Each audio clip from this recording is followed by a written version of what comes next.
चलिए मैं चैनल के लोगों को बधाई देता हूँ और जनता, ये जो देश की और प्रदेश की जनता देख रही है, उत्तर प्रदेश की जनता इस बार भारतीय जनता पार्टी ने, जिन्होंने महंगाई, बेरोजगारी और किसानों को बर्बाद किया है, हमारे भाईचारा को, ये योगी जी को भेज देंगे इसकी लाइव के लिए।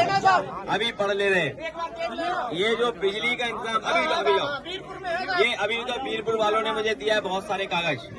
ये जो बिजली के बारे में मुख्यमंत्री जी सदन में बोल रहे हैं, मैं अपने पत्रकार साथियों के सामने कहना चाहता हूँ, मुख्यमंत्री जी ने और भारतीय जनता पार्टी ने एक भी बिजली का कारखाना नहीं लगाया। अगर कोई बड़ा बिजली का कारखाना लगाया हो तो बता दें। एक बिजली का कारखाना नहीं लगाया। और जिन तारों से बिजली घर घर पहुंचती है, जिन ट्रांसमिशन लाइनों से, जिन सब स्टेशनों से, ये सब सबस्टेशन और ट्रांसमिशन लाइन समाजवादियों ने बिछाई थी। इन्होंने हर चीज को खराब कर दिया। ये इनका बस चले तो ये एक्सप्रेसवे को भी खुदवा दें।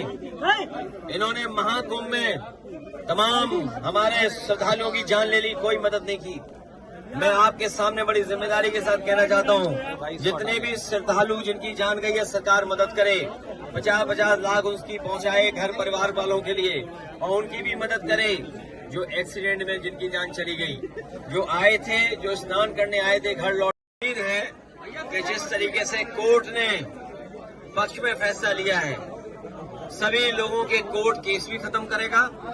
और इसी तरीके से आप देखेंगे जितने भी समाजवादी लोगों को झूठा फंसाया है, चाहे वो आपके आजमगढ़ के विधायक रमाकांत यादव हों, एक हमारे प्रजापति जी हैं अमेठी के, उनकी पत्नी को मुख्यमंत्री जी ने भरोसा दिलाया था कि बहुत जल्दी उनके केस वापस हो जाएंगे, उन्हें रिहा कर दिया जाएगा।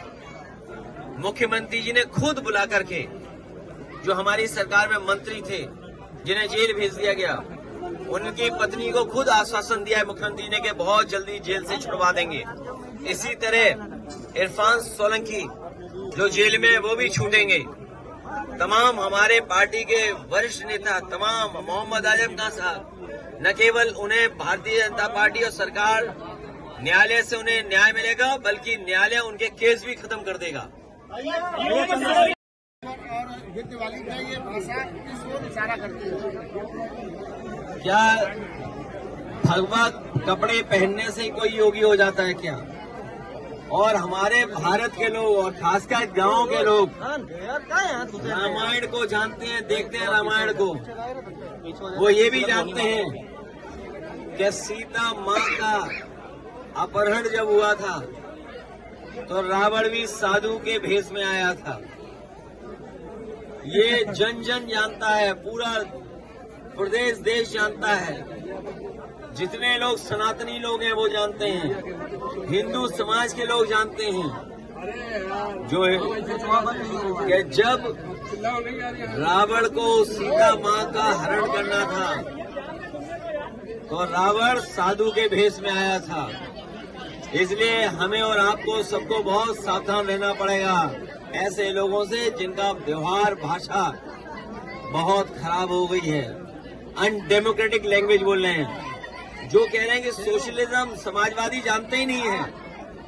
ये एम्बुलेंस का काम, समाजवादी मतलब सबका साथ, समाजवादी मतलब सबको सम्मान, समाजवादी मतलब सबको साथ लेकर चलने का।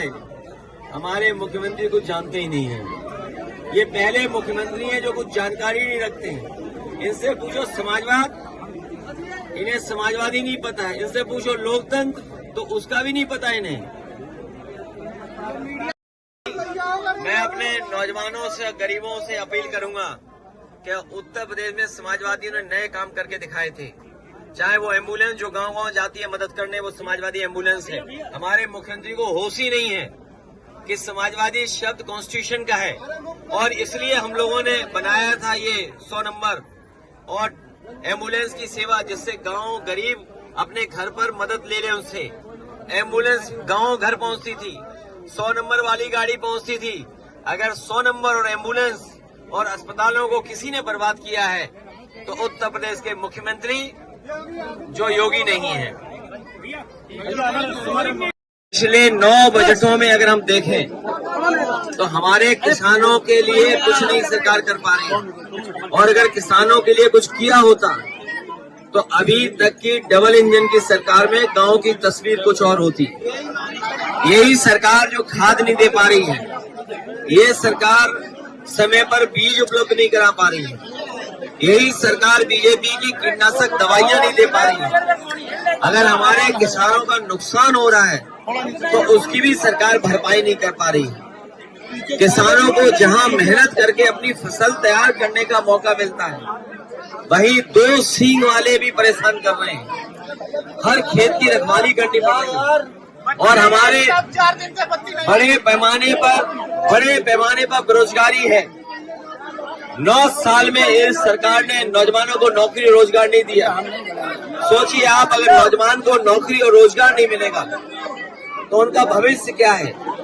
और अगर नौजवानों का भविष्य नहीं है तो हमारे समाज का, प्रदेश का, देश का भविष्य अच्छा नहीं हो सकता है। मैं देख रहा हूं कि विधानसभा में बैठ करके भारतीय जनता पार्टी के लोग झूठ बोल रहे हैं।